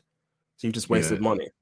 What should happen is there should be an in-game shop and in-game currency that you can Mm, earn by playing different game modes outside of like maybe you play ranked. Like there should be dailies in the game. Like I think so. dailies where it's like, oh, perform this combo 3 times. You play games, you do it 3 times online. Oh, you get a bonus of how many points or Mm, Dragon Balls, whatever they're gonna call the point system.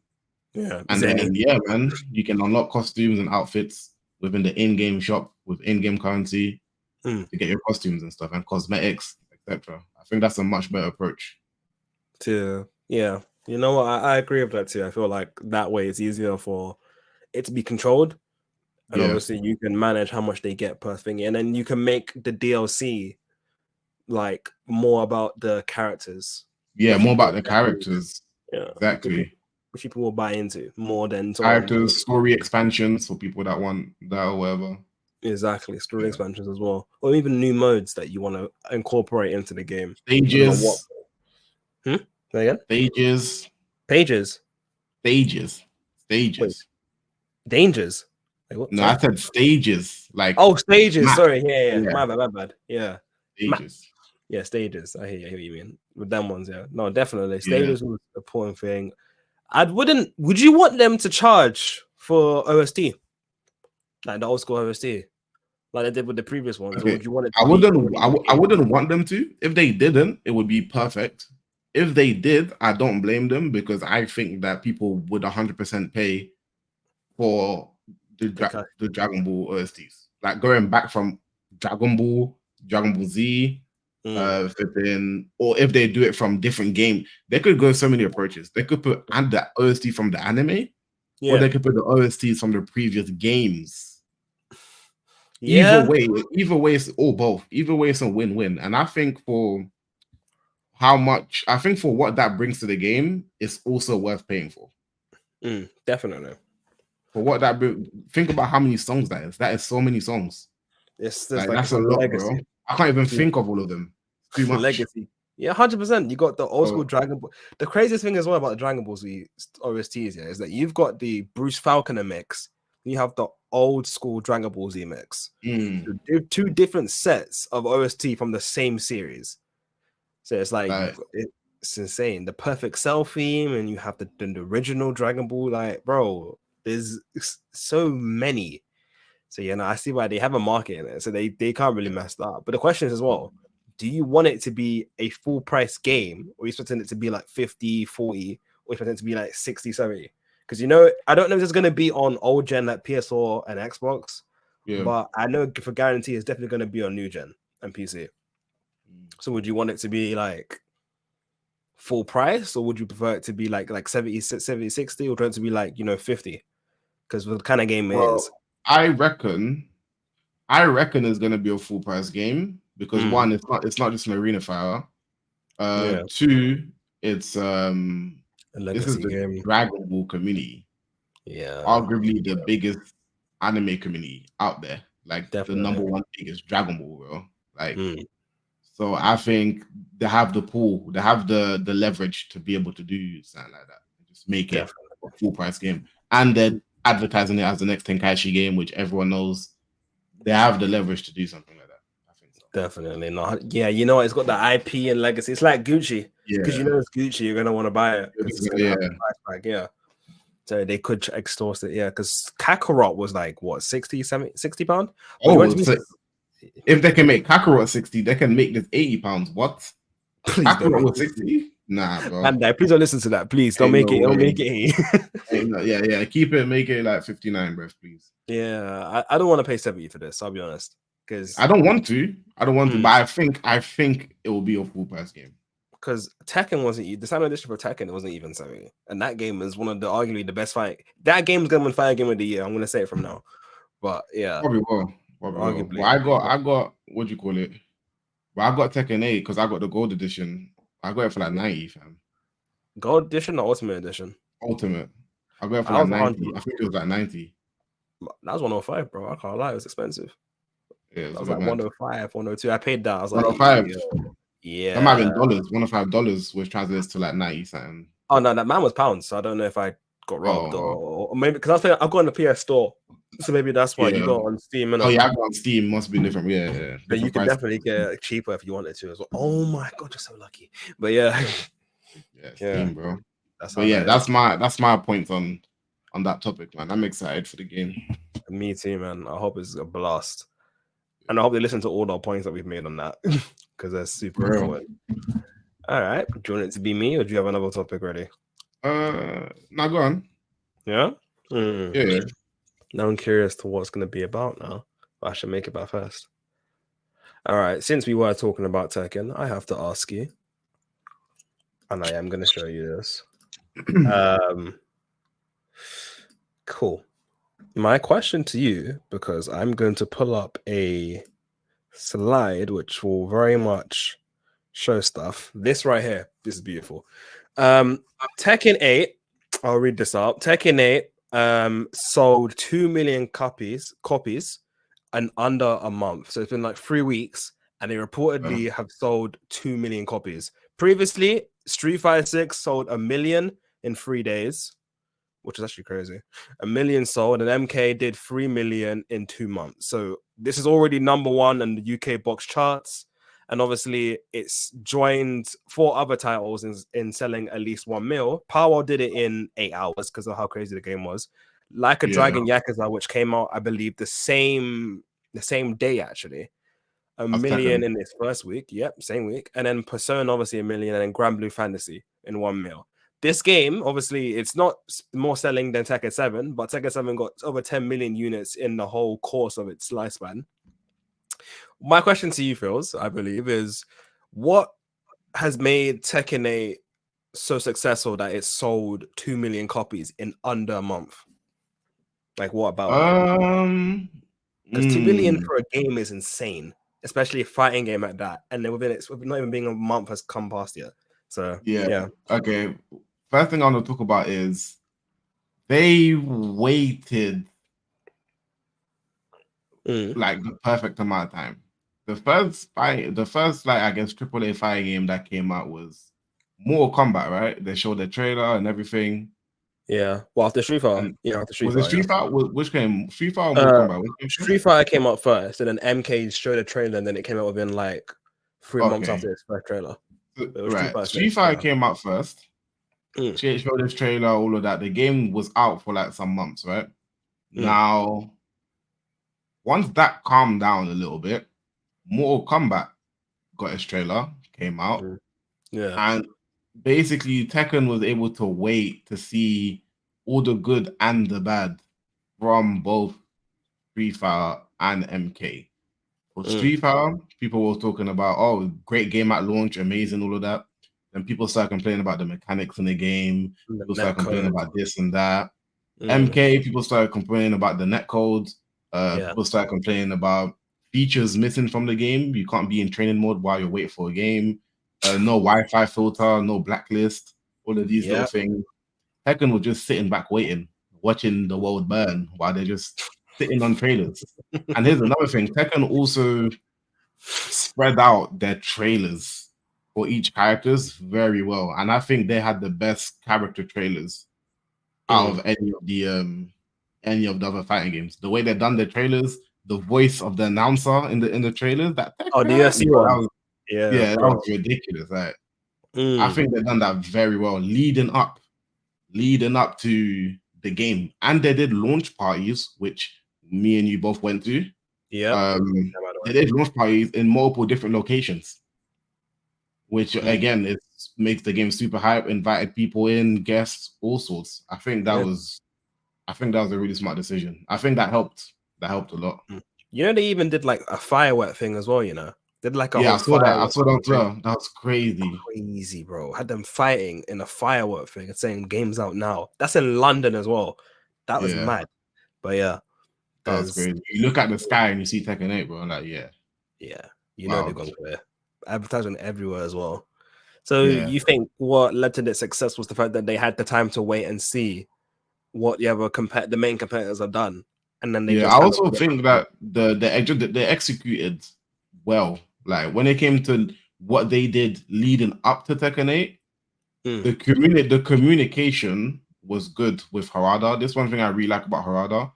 He communicates a lot with the audience directly as well. It's not through another account. He communicates directly to the audience, and he gave a lot of information on the game, what was coming, responded to people, and the trailers were coming in very frequently. They had a trailer per week, a trailer every week. Every week, yeah, that's true.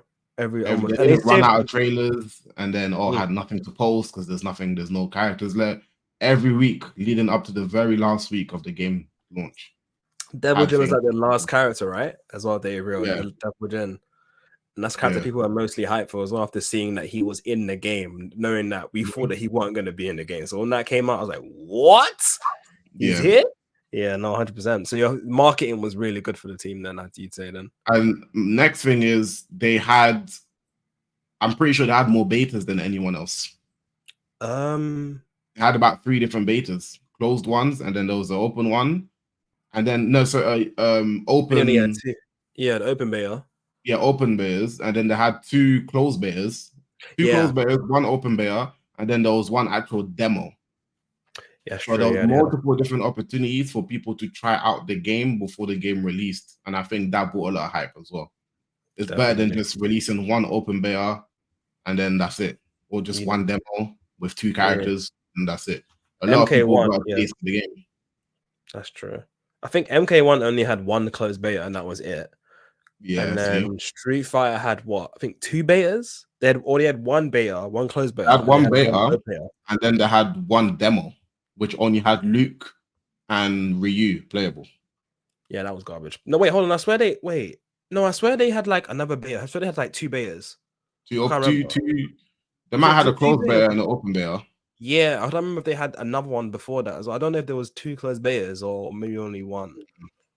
No, sure. They definitely had something. Yeah, I remember being in 1 of them, but I don't know if it was because you had to sign up for an interview. I can't remember.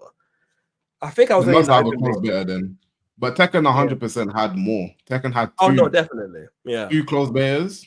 Like what was it? TNT, and then they had CBT, and then they had open beta. Yeah. and then they had the demo. Yeah. They definitely had more challenges. Yeah, and on top of that as well, anyone who was competing in the tournaments would be able to try the demo as it was, try the beta as it was. So I think they were also offering the beta build. Yeah, so they were constantly getting feedback on the game. So I think that did really good. That's another reason.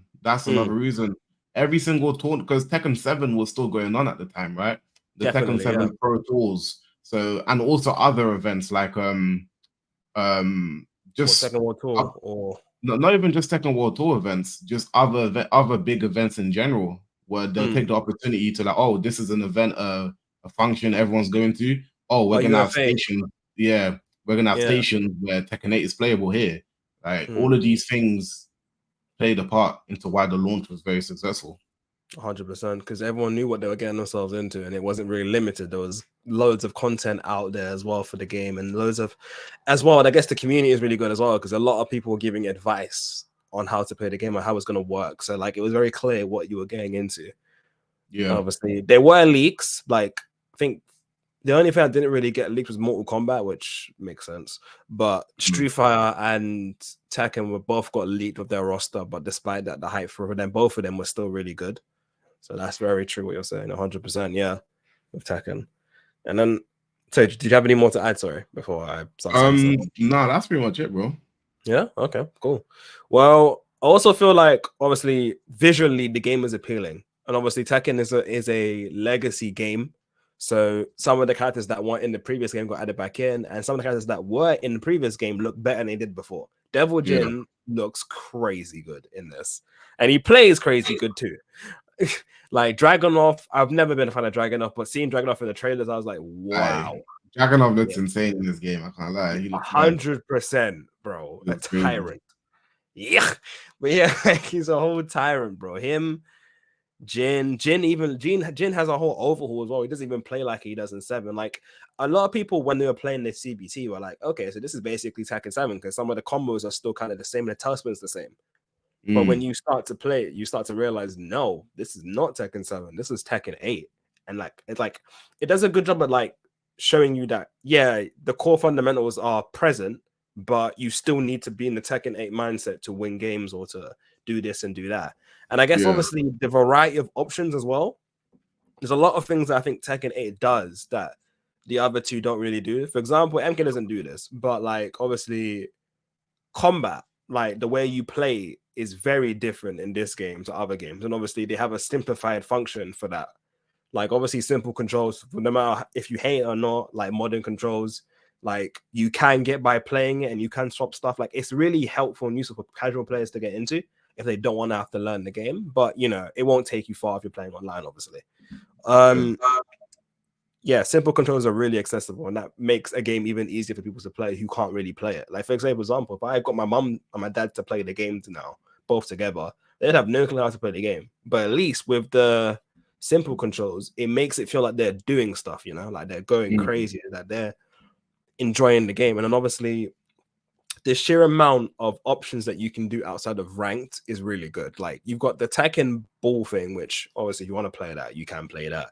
You've got the gallery, which you can look at the gallery. Like there's a ton of things that you can literally take content off, or you can play the story mode, and the story mode is the best that's ever come out. The story mode might be the best story mode of any fighting game. 100%. Notoriously, I used to think it was Mortal Kombat because Mortal Kombat had a really good story. And I think it beats the Mortal Kombat one, you know, I'm not gonna lie. You think it beat it? You know why? Do you know why I think it beats the Mortal Kombat one? Because this has been because I feel like not every single Mortal Kombat story links from each game. Sometimes it's like new stuff. Yeah, there's some new stuff in there, but they mostly. Whereas whereas the Tekken story, literally sums up everything from Tekken 1 all the way to the end of like what just happened.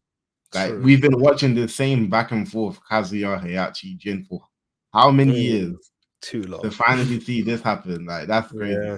It's a build up as well. You know, they planned this way back. Harada planned this way back from like Tekken 1. They planned it with the director, and they were just saying, hopefully, we get up to this point. So I'm so glad that people buyed the game and got to that point. But you're right, 100%. The story. I have one more thing to say as well. Like I want to say maybe not the game's launch. Well, it is part of the game's launch, but I want to say maybe a few days after the game's launch. The reason why probably more people ended up getting the game was because the game is first of all, the way this game was advertised, they showed off a lot of things. There were a lot of live streams that happened where people got their hands on the game and showed off features that are going to be in the game. For example, they showed off the replay features, replays and tips. Now, that's one of the best features in the game. A lot of people want to get into Tekken, but fighting games are hard. Tekken is hard. It doesn't seem beginner friendly when people want to just go in and start improving. Now, the replay feature is amazing. It shows you, it puts you in a situation that you want to be in, shows you what you should have done, what mistake you made, and it just corrects your errors pretty much as long as you're willing to put the time in. That being in the game literally encourages so many people who are like, oh, I want to play Tekken, but it's difficult. It encourages all of them to get the game and play and shows them like, yo, you can actually improve as long as you put some work in, and this feature here helps you as well. So yeah, I think them advertising the replay system definitely helped a lot as well. I have a lot of friends from Street Fighter, right? From the Street Fighter community who said, oh, I got Tekken because of that replay feature. They're like, oh, I can sit in training mode with the replay, learn the game easily. Yeah, I'm playing the game. It's really accessible, that practice mode. You can actually, you can literally, like you said, it will tell you what you did wrong. And obviously, it will tell you did wrong. It will tell you right punish, and you can practice the punish right there and then go back to the replay, which is actually insane. And on top of that, if you wanted to freestyle, you could literally play 8 seconds of that match at that point, and you could try different things and experiment what you could have done in the situation, which is really eye-opening for a game like that. And that just like you said, competitive play that will make it 10 times easier for people to want to get involved. It will still be hard no matter what, but it does bridge the gap. And it does make it easier for you to lab, because labbing in any game is exhausting to casual people. Like labbing is needed, but especially for casual players. What players, sorry? Especially for casual players, labbing is like 100%. A chore. Yeah, 100%. It's the one thing that they don't want to do. They just want to do stuff and be cool and have fun doing it. But like even I'll be honest, even like my nephew told me he wanted to get Tekken 8, and he got it, and I was like teaching him, and it felt so easy to teach him because the game, like, it's become easier to show people how to do things. Like, even I didn't appreciate it now. Like, the practice mode as well was super good now. Like, you can set a character to punish a move if on block. You can set them to do certain things now. Like, you can I don't know if you've used the feature, but it's like a feature where you can literally force it to remember something. I don't know. Yeah. You can force it to remember something. So like you can put yourself in a scenario or make it spawn there, and then it's so good. It's crazy. Like, you can be on a certain side of the stage, like close to the wall, far away from the wall, make it remember, and then it literally puts you in like exact same spot that you wanted to be in. So even though exactly. So even though they know the what's the word? Exploitation of the faults of their normal restart default feature, they then gave you another feature so that it can bypass it. Like, they've really given a lot of thought into it, as long as frame day and heat and all of that stuff. Balancing aside, they've really. But even the balancing, I think they're giving it a thought because they're balancing the game as the game goes on. For example, a week after the game released, there was already a balance patch. After a week, you can't expect the balance patch to be huge. So, of course, they did small changes. And now we're supposed to get another balance patch about tomorrow from the time we're recording this. Really? Which is literally 2 hours from now, because it's literally like 10 p.m. right now. Do you know how 20th of February, we're supposed to be getting a patch. Another patch again. So they'll probably be tuning some characters. They're going to change how certain things work. So they're listening to the audience, the players, and they're making changes as it goes bit by bit. Keep in mind, I like that. But another reason why I feel like it sold well as well is because this is a complete game. When you actually look at what's in the game, the detail, the story mode was great. It doesn't look like they skipped out on the story mode and just did whatever. It was actually amazing. Added new features as well. New features. In the story mode. Like arcade quest is looking good. Fight lounge looks great. You just being in the fight lounge in general. Customization is back, of course. Jukebox, insane. Bro, Street Fighter could have done it. Why is there no, bro? Listen, you got to go on a rhyme Street Fighter. Bro, it's got you bitter in it looking about that. Where's the Street Fighter jukebox? You know what it is? They have Where's it at? They have it though. They have it. Well, not even the jukebox. They have the songs. They're acting like they don't have the songs anymore. Like, where's that? The craziest thing about it is, with that soundbox, I mean, with the Street Fighter thing, I think it's that they have it in the battle pass. You have to pay for the battle pass to get that song, bro. Yeah, this is what I mean. Tekken gave it to you for free. I can listen to Tekken 1 music right now in game. I can allocate it to whatever stage I want, whatever menu screen. My menu screen music ain't even the menu screen music of the game. I changed it to something else. As soon as I turn on the game, there's a different song playing. It's not the same song as yours. I can watch different Tekken streamers, and every stream I go into is different songs on different stages, different songs on the same menus. Like, it's not the same. It's a whole different experience. Different varieties, exactly. It's crazy that you can actually find someone's sound and you'd be like, yo, let me match that. And you matched your, like stuff you didn't realize before. We'd be like, what song is that? And then they'll tell you, oh, yeah, this is from Tekken Tag. I'm like, oh, okay, I never played Tekken Tag. Let me go into Tekken Tag and look at the songs. Okay, nah, no. Like, you know what I mean? And then, like that. Like, it's a whole new thing. And that's just a small part of the game. That's not even the main game. But that just goes to show the details. They actually care about the small things that make things unique. That's why I've been supporting this game, fam. I like that. 100%. I just want to touch about the part you said as well. The arcade quest thing is such a good feature, and the lounge is basically the lounge and the arcade quest is literally tied in together. It is so crazy because I don't know if anyone hasn't played it yet or has, but it's essentially like how it would be in real life.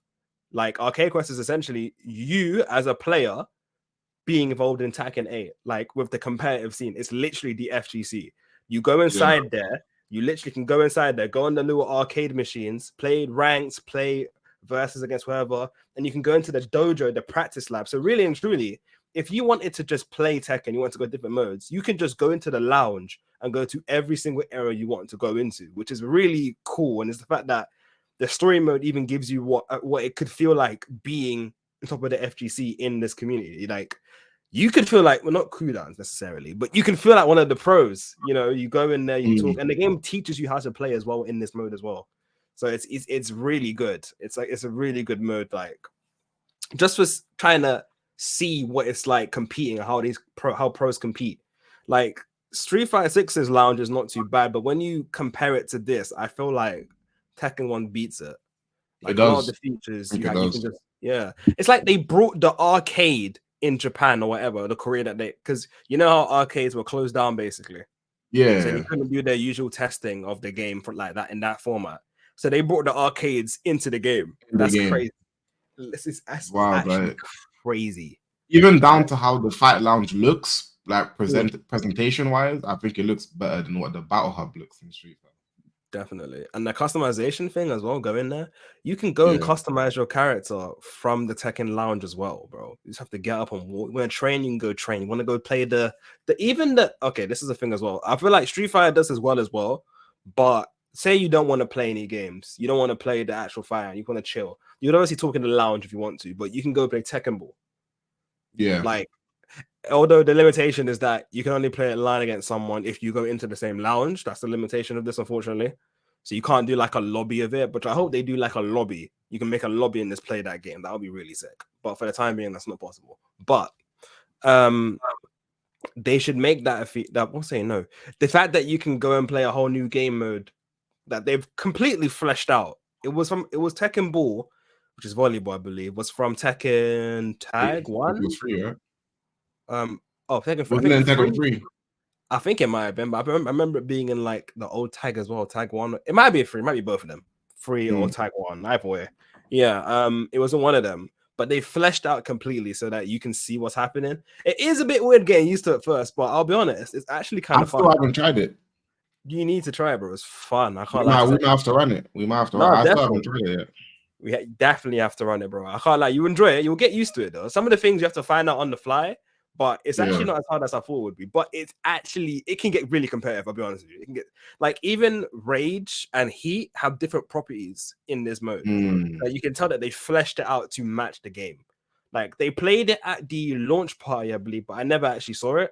I don't know if you saw it. We was too busy playing, fam. Yeah, I was getting smoked. Yeah, I was too busy playing. And I was getting I'm gonna be honest, my account, I was getting smoked. It's okay. I was getting smoked. But yeah. It'd be like that. It'd be like that, fam. It happens. But yeah, no. They showed it in that. And I guess obviously just that mode itself is better than the bowling mode that was in Tekken 7. 7 was boring. The bowling mode wasn't bad, but it was very limited in what you could do with it. So I guess the reason it's so successful because they've put a lot of effort into it. And I guess another thing that can tie into it, really, I think, as well, was that Street Fighter and Mortal Kombat were so kind of close to launching. Like Street Fighter came out and then Mortal Kombat came out 3 months after it.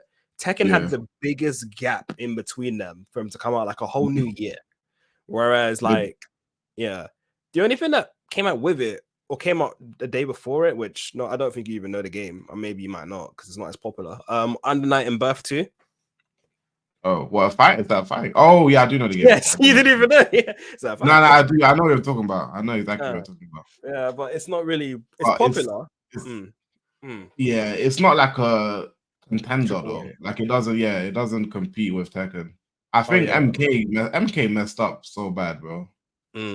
MK should have never dropped like how close it dropped when Street Fighter did, and in between Street Fighter and Tekken, that's like the worst time. 100%. But funny enough, it actually sold more than Street Fighter, so I'm not even. But that's. But I don't think that's due to the game. I don't think that's due to the game being better. I think that's actually due to the name itself. Yeah, Mortal Kombat is actually bigger than Street Fighter in certain parts of the world. Like, definitely. If you go to America and you just ask any American like anything about fighting games, they'll start talking about Mortal Kombat before they talk about Tekken or Street Fighter. Really? Not Street Fighter? Not the Hadouken? No, they might talk about Street Fighter stuff, but they'll know more about Mortal Kombat.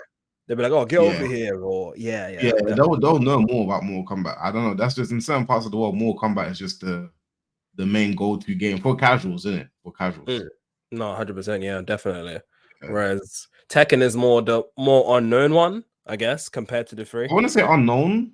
Well, it's also the people that actually like fighting games.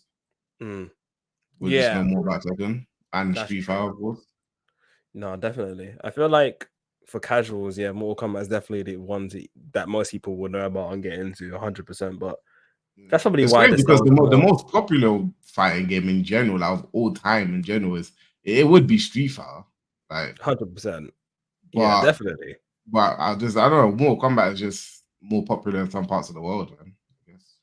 No, definitely. Some parts of the world banned Mortal Kombat. Is it Japan or Korea or something? One of those. There's a country that banned Mortal Kombat from being streamed or something, or from even being like allowed distributed. Wow. Yeah, distributed. Yeah. I didn't even know that. Seriously. Yeah, some parts of the world don't allow it. I guess it's gory, but... Oh, because of the gore. Okay, that makes sense, to be fair. One thing I will say about all these games, though, the top 3, is that they definitely all give good quality. Like, at least the visually, they're all very appealing and they're all up to next gen standard. But in terms of what a game gives you, to think Tekken, like you said, is the most complete game out of the lot. Yeah. And it's very clear. Complete. I don't even think it's close as well. Like, it's like clear that is the most complete out of the 3. Yeah. Got 2 story modes. 2 story modes in one game. Character story modes as well for each character individually. Like, that's free actually. Insane. Literally, story mode, casual story mode. I mean, character episodes and arcade quest. You got 3. The most characters at launch. The most characters at launch as well. Yeah. A gallery. Characters at launch. I mean, the gallery isn't as big as it was in Tekken 7. Tekken 7, you can look at every previous ending from the other games, but this one is just Tekken 7, and there's some side stuff here and there. But yeah, I guess more. And also there's just one more thing. Yeah, that paid into the success, they brought back a previous character a lot of people have been waiting for, Jun. The promotion on Jun being back, and also the surprise factor of them saying Heihachi's dead, right? Oh yeah. And then also the characters they chose to focus on. So Jun and Reina are two characters that was very smart for them to focus on, because then they're like, okay, so Reina is obviously tied to Heihachi. All of a sudden, everybody wants to know who is Reina. Yeah. Like, tied before, right? And then also Jun. Like, so many people wanted Jun in the game for so many games, and she just wasn't. Obviously, you had Unknown in Act 2 and stuff, but it wasn't Jun. You know what I mean? It was just some character, yeah. Yeah. It was a demon at that point, yeah, 100%. No, you're right. And then the new characters as well were, I'll be honest, they were popular picks. Not one character that they picked that was new. Even though it was only Victor, like, Victor was the most random pop-up ever. Like, he came out of nowhere, everyone loved it. 100%. And then they even included the best trailer out of everyone was Victor. Definitely, I'd say that too. Yeah, he was so cool. He had things that we'd never seen before. And on top of that, he's voiced by I think it's a French actor, Vincent Diesel, I believe. I believe so. Yeah. Like a French actor, which is really cool. And that's the thing as well. Every character has some sort of representation for a country. Like Tekken 7, we had Poland. This one we have so many. You got Mexico. The new ones you've got Azucena is from, if I remember correctly, Peru, yeah, from Peru, yeah. Peruvian, yeah, she's Peruvian, yep. Then you have obviously Reina being Japanese, but that's normal. And then you have Victor as French, and then obviously you have, I think you have two people as French now. You got one from Paris, and then you got one from Monaco, I believe, right? Melilli's from Monaco or something like that. A French-speaking country. Like, I'm not sure. Yeah, but I'm not sure that's actually a French. I know her fighting style is just self-taught, fam. Yeah, that's insane. I can't lie to you. I hate that character, fam. What's that even mean? Like, you just started banging the wall in your house and all of a sudden you have to fight. Rich people in it. Listen, banging the wall, and it's like self-taught. Like, what did you do? Like, oh, self-taught. I'm just gonna teach myself. That's 100% cap as well. There's no way she learned. So you didn't take no inspiration from no other fighters ever in the history. You just said, I'm just gonna teach myself whatever. And just do that. And then she's boxing people in the King of Fighters tournament. Bro, I don't understand it myself. And I guess as well, say just one more thing, sorry. I guess as well, this is not for Tekken 8 specifically, but I guess it could help contribute to it. They built the hype. Obviously, Street Fighter was coming out and everything was coming out, and everyone was like, where's Tekken? Where's Tekken? I'm missing Tekken 7. I don't want to play Tekken 7 anymore. Then obviously Harada said, just wait. And then he released a story for Tekken on Netflix. And I know that's not yeah, exactly. I know that's not at all linked to Tekken 8 at all, but you kind of can say it is because Jun is somewhat involved in there. But it does help put Tekken in the limelight as well on the Netflix standard as well, because more people will be able to see that, watch it, and they'll be like, oh, I remember this. Like, they did some crazy Easter eggs in it as well. And it made it enjoyable for you to understand some part of the story. And to be honest with you, it's kind of smart that they used that story, that part of the story, because that essentially shows you what Jin was like from the start and how he changed. And then obviously Tekken 8, you now see the finished product, I guess. Yeah. More or less. Like, because obviously Jin was just discovered his devil power. He didn't know he had it until he did have it in Tekken, in the movie. So, the series. And even included Leroy in it as well, which is even more insane. So they did a lot of smart marketing for this game. Yeah, and it was good, man. It doesn't even, very, very, very last thing. Tekken, like, they did showcases of Tekken 8 as well, of pro players playing the game. And if anyone knows anything about Tekken or just the FGC, if it looks better to watch, if it looks good watching it, people will enjoy playing it even more. Because Tekken 8 is really good to look at. Tekken in general was hype when people watch it in tournaments. So, like, when people see it, especially Tekken 8, like the better version of it with enhanced visuals and enhanced features, they're going to want to buy it even more. Whereas something like Mortal Kombat, I'll be honest, it's not good to watch. I don't enjoy watching it.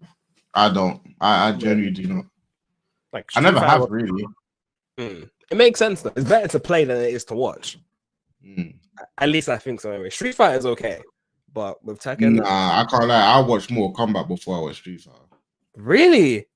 Yeah. Because you're a pro at the game, that's probably why. Not 6. 5 was right to watch. Not 6, though? Really? I can't stand watching 6. I didn't even think that you'd even have that. You know what?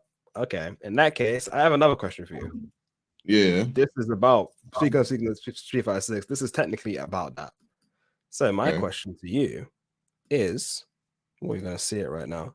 And guys in the chat, guys watching this now, I don't know if you guys have heard of it, but Street Fighter 6, or let's say Capcom Cup, I guess the Capcom Cup team. I'm gonna read out this. You know what I'm talking about? Yeah. Yeah, go on, bro. Well, my question is, what do you think about the Capcom Cup announcement? But I'll read out for you guys that aren't looking at the screen what it says. Street Fighter posted on their Twitter channel. Congratulations to the talented players who will be competing to be the first Street Fighter 6 Capcom Cup champion. As we will be focused on the competition at hand, we'd like to provide advance notice that there won't be any new gameplay or content reveals at Capcom X. However, there will be more esports news coming at Capcom X, so stay tuned. Obviously, this caused an uproar with some people on Twitter. Maximilian didn't think it was a bad idea because they weren't baiting people. What do you think about this change? Because I think Punk was okay with it, from what I remember. But what do you think about this? Well, when you first saw it, it's good that they told us, right? So it's good that they told us instead of like us thinking there was going to be something and then nothing shows up. So it's good that they told us. However, the main thing that most people want right now is changes to the game or an announcement for when changes to the game are coming. So changes to mechanics. Obviously, people want new characters and all, but they've showed the Ed trailer and we know what's coming, right? Yeah. But people want a balanced patch and they want changes to the game. So having Capcom Cup be an event, the biggest event outside of like Evo and stuff, but the biggest event for Street Fighter mainly. And at the end of the event, you're not going to show the main thing everybody wants to know about. That's kind of crazy. Right? The Akuma thing as well. Yeah, that's true. Yeah. The game's been out for almost a year and there's been no balance patch. And that's all people are asking for right now. So what did you... Yeah. That just means after that, people are just going to be waiting even longer. Oh, the biggest event. Yeah, we watched our favorite players play. Cool. Whoever wins the cup, wins the 2 mil. I mean, the 1 mil. And then it's like, okay, back to just waiting for a balance patch again. You know. Yo, your camera freeze? Yo. I guess the camera. Yep, all good. My bad, we had a little technical difficulties there. I think Will's browser crashed. Like that. Sorry about that. It bugged out. He was speaking and it just paused. I was like, what? What's he trying to say? And then my screen went white. Sorry. Yeah.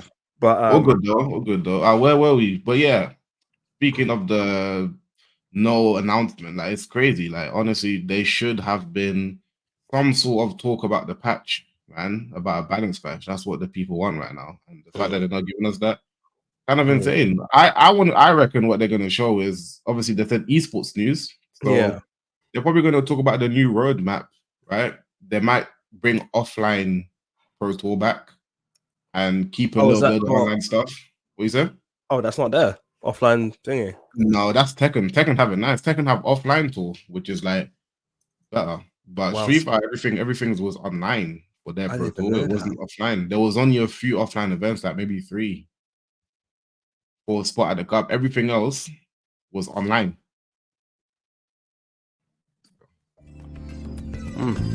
Okay. Well, now that you kind of said, is there anything else you have? Any topics that you have left? You think? No, that's pretty much it for me. You know, pretty much it for me is what I gotta say, man. We got some good points up today. I can't lie. Nah, for real. Sparking, Jujutsu Kaisen. Yeah. Tekken, Kachi, bro. There's a lot that we're gonna have to talk about. I can't wait to see what this. What's your favorite like discussion today topic? Oof, that's hard. The Dragon Ball Sparking one, but seeing what your best Jujutsu Kaisen episode was actually very interesting to see. Okay. And the reason why. For me, it was definitely the Dragon Ball Sparking. I can't lie. That was that was a good topic still. Yeah, it was a good contender because I can't lie. There's so much different things that I never thought about it until then. Yeah. About what like I should expect from the game. So I probably would have been not brainless, but like I hadn't really thought about it in depth. What I wanted to be in the game for me to get the game. So that was really good. We have too many. If you guys who are watching have any of your favorite ones or like want to say what your favorite one is, be sure to comment in this video below or to follow our socials and tell us personally. And if you want to ask any questions like that they want to be put onto the chat or put on in our next podcast, make sure to follow the Instagram because that's going to be our question time. So be sure to follow the Instagram. Yeah, and as always, make sure you guys are subscribed to the YouTube channel. You don't want to miss it. Turn on the post notification bell. You guys don't miss another upload from us. Yeah. Follow us on all of our socials. And as always, catch you guys in the next one. Yeah. Take care, guys.